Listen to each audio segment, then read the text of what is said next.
আসসালামু আলাইকুম রহমতুল্লাহি ওয়া বারাকাতুহু। প্রিয় বন্ধুরা, আশা করি সকলেই ভালো আছেন, সুস্থ আছেন। আমি আলহামদুলিল্লাহ আপনাদের সকলের দয়ায় ভালো আছি। আসলে আমি আজকে যে বিষয়টা আপনাদের মধ্যে শেয়ার করতে আসছি সেটা হলো, যাদের শোল্ডারিং আয়রনের মাথাটা এরকম কালো হয়ে যায়, তো বারে বারে আপনারা অনেক সময় ব্লেড দিয়ে ঘষেন, রেত দিয়ে ঘষেন, তারপরেও আপনাদের এই ভিটটা পরিষ্কার হয় না। যদিও বা পরিষ্কার করেন, কিছুক্ষণের মধ্যেই আবার কালো হয়ে যায়। তো বারে বারে আপনারা এই ব্লেড দিয়ে ঘষা, রেত দিয়ে ঘষার চেয়ে একটি জিনিস আপনাদের মধ্যে শেয়ার করতে আসলাম।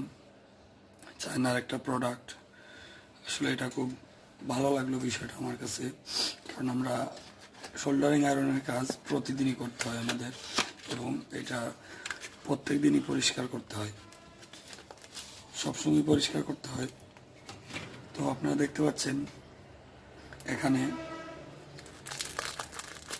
এটার ভিতরে, পলিথিনের ভিতরে অনেকগুলা পিতলের জিনিস আছে। তো আমরা এটা পিছন থেকে খুলে নেব।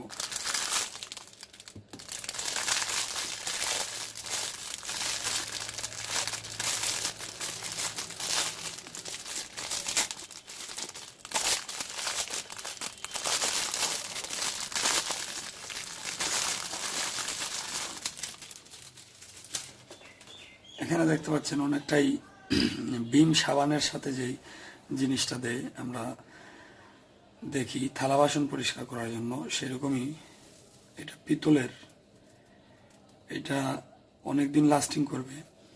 আসলে এই জিনিসটা করবে কি, আপনারা যখন এটার ভিতরে দেবেন, দেওয়ার পর এটা আটকাই দেবেন, আপনার তাতালের ভিড় যখনই কালো হবে, তখন ধরে নিন আমার এই ভিড়টা কালো হয়ে গেছে, আমি যখন এই জায়গায় একটা,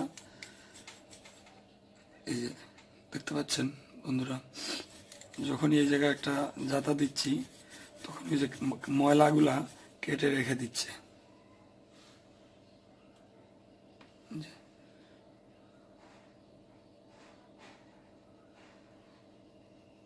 মাথাটা ধবধবে সাদা হয়ে গেছে।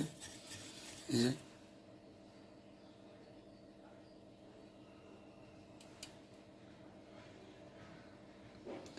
আবারও যখন কিছুক্ষণ কাজ করব না, তাতালটা রেখে দেব, তখন আবার কালো হয়ে যাবে।